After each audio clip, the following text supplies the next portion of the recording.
शेतकऱ्याची किडनी विकणाऱ्या रॅकेटमधील मुख्य आरोपी रामकृष्ण मल्लेश्याम सुंचू राहणार जुनेवेडी घरकुल याची बंगळुरू कर्नाटक येथे 20 कोटीची जागा आहे. शिवाय सोलापुरातील अक्कलकोट रोडवरही त्याची 2 एकर जागा असल्याचे सांगण्यात येत आहे. सोलापुरात तो पैशाचा व्यवहार करताना त्यामध्ये एक हॉटेल चालक मध्यस्थी करीत होता.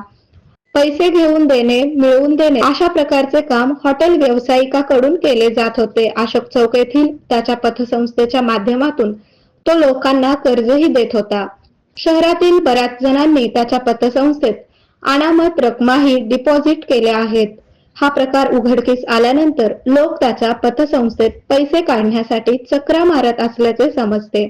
आरोपी सुंचूचे हैदराबाद येथे मोठे हॉटेल आहे. त्या हॉटेलमधील उत्पन्नातून तो दान करत होता असे लोकांना वाटत होते. शिवाय सोलापुरातील अशोक चौक भागात त्यांची एक पतसंस्था आहे. त्या माध्यमातूनही तो नागरिकांच्या मदतीला धावत होता. त्याला आई, पत्नी, 2 मुले, भाऊ, वहिनी असा परिवार असून ते सर्व एकत्र राहतात. त्यांचे बंधू हे कारखानदार असल्याची माहिती सूत्रांनी दिली आहे. आरोपी सुंचूने बाहेर डॉक्टर कृष्णा रेड्डी असे नाव सांगितले होते.